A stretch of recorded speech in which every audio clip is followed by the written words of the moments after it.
আপনারা দেখেছেন ভারতে এক শিয়া রেজবি কোরআন শরীফের 26টা আয়াতকে অস্বীকার করে হাইকোর্টে রিট করছে কোরআন থেকে এই আয়াতকে বাদ দেওয়ার জন্য। কে বাদ দিবে? বিচারক। বিচারক তো দূরের কথা, কোন নবীরও কোরআন থেকে কোন আয়াত বাদ দেওয়ার ক্ষমতা নাই। কোন নবী ইচ্ছা করলেই, কোন রসুল ইচ্ছা করলেই কোরআনের মধ্যে কিছু ঢুকাতেও পারে না, বেরও করতে পারে না। গোটা দুনিয়ার কোন শাসক, চাই সে আমেরিকার হোক, রাশিয়ার হোক, গোটা দুনিয়ার পরাশক্তি একত্রিত হয়েও কোরআনের থেকে আয়াত তো দূরের কথা, একটা নক্তা বাদ দেওয়ার ক্ষমতা রাখে না। আপনারা অনেকেই ভাবছেন ইরান শক্তিশালী হচ্ছে, এটা মুসলমানদের জন্য গর্বের বিষয়। ইরান শক্তিশালী হওয়া মুসলমানদের জন্য গর্বের বিষয় না, বরং ধ্বংসের বিষয়। অনেকেই ভাবছেন যে ইরানের শিয়ারা মুসলমান। কি মুসলমান তা তো দেখেছেন, এই রেজবি শিয়া, সে কোরআনকে অস্বীকার করে, আয়াতকে অস্বীকার করে হাইকোর্টে রিট করছে। আপনাদের ধারণা কি? ওই তো হাইকোর্ট, সুপ্রিম কোর্ট। যদি কোরআনের একটা আয়াতকে অস্বীকার করে, কয়টা আয়াতকে? শুধু একটা আয়াত না, একটা আয়াতের শব্দকে কেউ যদি অস্বীকার করে, সে আর মুসলমান থাকে না, সারাসার বেঈমান হয়ে যায়, কাফের হয়ে যায়। ভারত আমাদের সাথে খেলায় লিপ্ত হয়েছে। ভারত ইসলামের সাথে মুসলমানের সাথে খেলতে চায়। কখনো মসজিদ ভেঙে দেয়, আপনারা দেখেছেন বাবরি মসজিদ ভেঙে দিয়েছে। কখনো গরু খাওয়ার নামে আমাদের মুসলমান বন্ধুদেরকে পিটিয়ে হত্যা করে। কখনো ইসলামকে বন্ধ করার চক্রান্ত করে। কখনো কোরআনকে অস্বীকার করার, সন্দেহ ঢুকাবার চক্রান্ত করতেছে। এতে মুসলমান দুর্বল হয় না, বরং মুসলমান শক্তিশালী হয়। মুসলমান কি হয়? শক্তিশালী হয়। আমি ভারতের সুপ্রিম কোর্টকে বলবো, নরেন্দ্র মোদীকে বলবো, যে রিট করেছে এই রিটকে ভ্যাকেট করে দাও। যদি ভ্যাকেট না করো, যদি এই রিট আবেদন মঞ্জুর করে কে চালাতে থাকো, তাহলে গোটা দুনিয়ার মুসলিম একত্রিত ভারতের আক্রমণ করবে। তুমি কি ভেবেছো? ভাবছোটা কি? কোরআন কি জিনিস জানো? কোরআন কি জিনিস জানো তুমি? কোরআনের জন্য হাজারো কোটি কোটি মানুষ অকাতরে জীবন দিতে পারে, শহীদ হতে পারে, রক্ত দিতে পারে। তুমি সেই কোরআন আগুন নিয়ে খেলা করতেছো, আগুন নিয়ে খেলা করতেছো। এই শিয়া এক বেঈমানের গোষ্ঠী। এই শিয়া আমার নবীর দুশমন।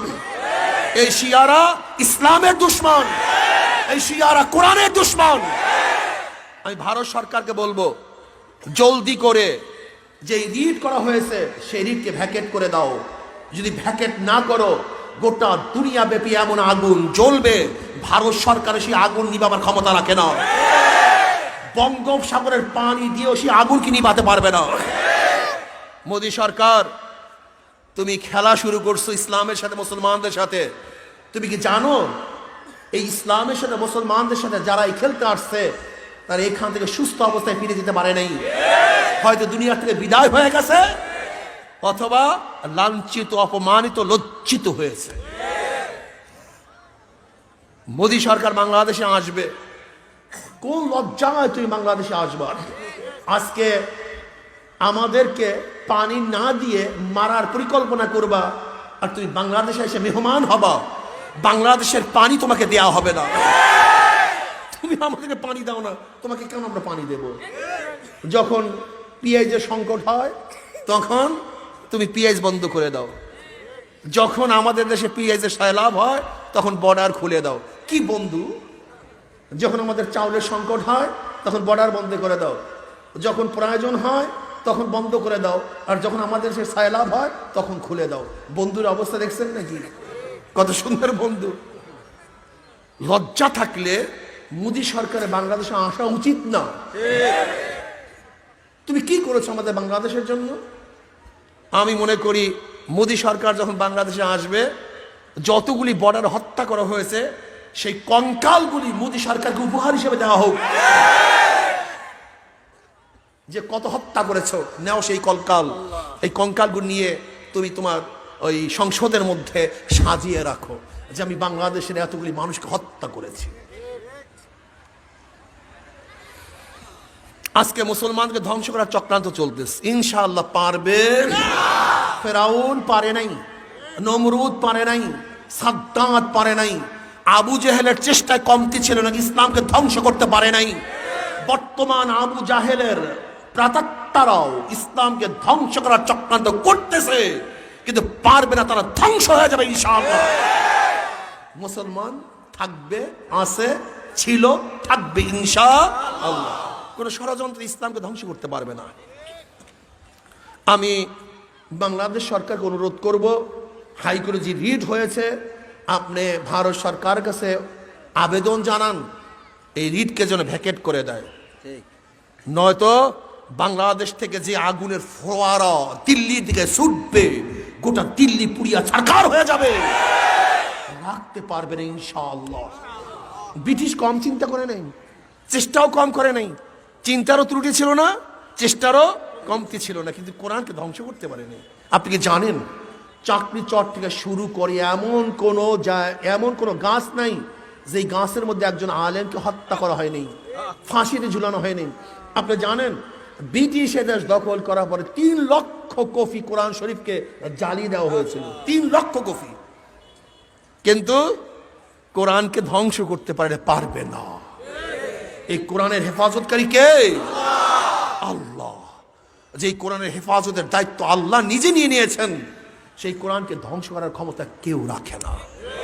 এই শিয়া বেঈমানের গোষ্ঠী কোরআনকে অস্বীকার করে, বহুত আয়াতকে অস্বীকার করে, আমার আম্মাজান আয়েশাকে পবিত্র মনে করে না। আপনি জানেন তারা ভাবছে কোরআনকে তাহরিফ করা হয়েছে, পরিবর্তন করা হয়েছে, এটা তাদের আকীদা। তারা মুসলমান হয় কিভাবে? অনেকেই শিয়া ইরানের শক্তিশালী হওয়া দেখে মনে মনে কলা খায়, মনে মনে কলা খাও, ইরান শক্তিশালী হবে, আর যত আহলে সুন্নাত ওয়াল জামাত খাঁটি মুসলমান আছে সবাইকে হত্যা করবে, ওরা হত্যা করবে। খুব খবরদার। শিয়াদের মধ্যে একটা গ্রুপ খুব মারাত্মক, শিয়াদের মধ্যে সবাই বেঈমান না, কিছু আছে ঈমানওয়ালা, কিন্তু যারা কোরআনকে তাহরিফ মনে করছে, আম্মাজান আয়েশাকে পবিত্র মনে করে না, এরা সারাসার কাফের, কোনো সন্দেহ নাই। কারণ কোরআনের একটা আয়াতকে অস্বীকার করলে সে বেঈমান হয়ে যায়। অনেক শিয়া আছে যারা মনে করে কোরআনকে পরিবর্তন করা হয়েছে, সব আল্লাহর মানি না, এদের আকীদা এরকম, সে আবার ঈমানওয়ালা থাকে কিভাবে? কাজে খুব সতর্ক। ইসলামকে ধ্বংস করার চক্রান্ত চলতেছে, আগেও ছিল, বর্তমানেও আছে, ভবিষ্যতেও থাকবে। এই শিয়ারাই প্রথম সাহাবায়ে কেরাম রিদওয়ানুল্লাহি তাআলা আলাইহিম আজমাইনদেরকে গালি দিছে, তাকে কুশ্শা বলছে, তাদেরকে মিয়ারে হক মনে করে নাই। এই শিয়ারা সাহাবাদেরকে সবচেয়ে বেশি গালি দিছে, এই শিয়ারা। আপনারা জানেন না, শিয়ারা সাহাবায়ে কেরামদেরকে মিয়ারে হক মনে করে না, গালি দেয়, জাহান্নামী মনে করে। আপনারা কি জানেন এই শিয়াদের একটা গোষ্ঠী, তাদের ধারণা তারা ক্ষমতায় গিয়ে আবু বকর এবং ওমর রাদিয়াল্লাহু তাআলাকে কবর থেকে বের করে তাদেরকে শাস্তি দিবে। জোরে বলেন নাউজুবিল্লাহ। আম্মাজান আয়েশা সিদ্দিকা রাদিয়াল্লাহু তাআলাকে কবর থেকে বের করে শাস্তি দিবে, এটা তাদের ধারণা। এই শিয়াদের